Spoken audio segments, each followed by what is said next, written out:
आगामी लोकसभा चुनाव को लेकर कांग्रेस और आम आदमी पार्टी के बीच सीट शेयरिंग फाइनल हो गया और इस मसले पर बातचीत करने के लिए इस वक्त हमारे साथ हैं दिल्ली सरकार में मंत्री आतिशी।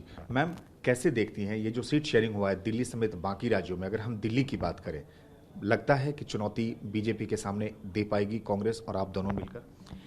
देखिए, आज मुझे खुशी है इस बात की कि हमने इंडिया अलायंस में 5 राज्यों की सीट शेयरिंग की घोषणा करी है। चाहे दिल्ली हो, चाहे हरियाणा हो, गुजरात हो, गोवा हो, चंडीगढ़ हो।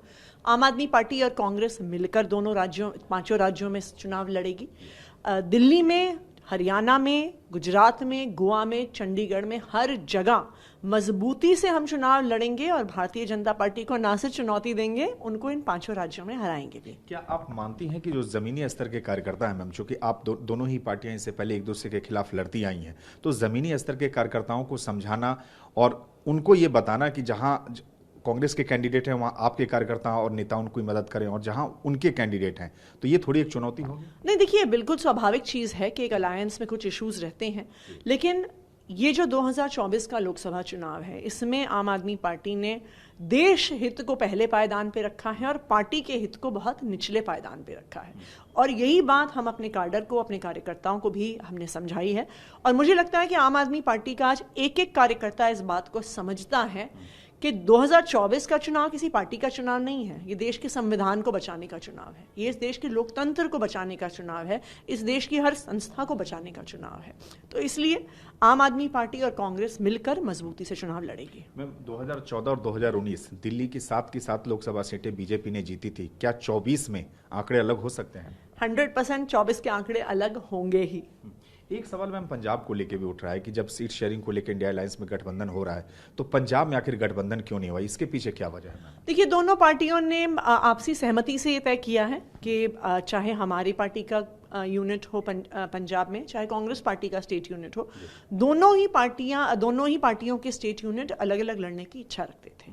तो इसलिए आपसी सहमति से हमने ये फैसला लिया। एक आखिरी सवाल मैम, जैसा मुकुल वासनिक जी भी कह रहे थे कि कांग्रेस और सपा के बीच यूपी में अलायंस हुआ, कांग्रेस और आम आदमी पार्टी के बीच दिल्ली समेत कई राज्यों में अलायंस हुआ, तो ये माना जाए कि अब धीरे धीरे इंडिया अलायंस पटरी पर लौटता दिख रहा है? बीच में जो ऐसा लग रहा था टीएमसी के साथ भी मैम वहां तालमेल पश्चिम बंगाल में दिख रहा है, इसे आप कैसे देखती हैं 24 के? देखिए, इंडिया अलायंस में जो सारे हमारे अलायंस पार्टनर्स हैं, वो इस अलायंस को सफल बनाने के लिए प्रतिबद्ध रहे हैं।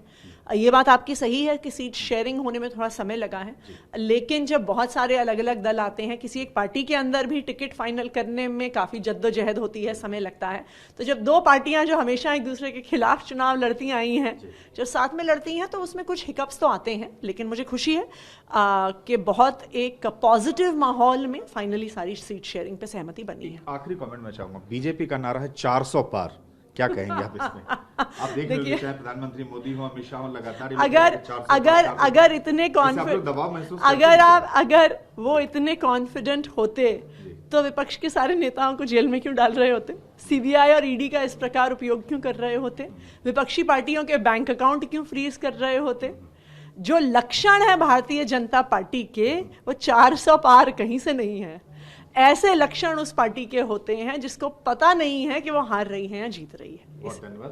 तो ये थी आतिशी और इनका साफ तौर से कहना है कि बीजेपी भले ही दावा करे कि वो 400 सीटें लोकसभा चुनाव में जीत रही है, लेकिन सच्चाई यही है कि जिस तरह से कांग्रेस और आपके बीच समझौता हुआ और अन्य इंडिया गठबंधन के अन्य दलों के बीच जो अलायंस हो रहा है, निश्चित रूप से ये अलायंस अच्छा प्रदर्शन करेगी और 24 के चुनाव में बीजेपी को कड़ी चुनौती देगी।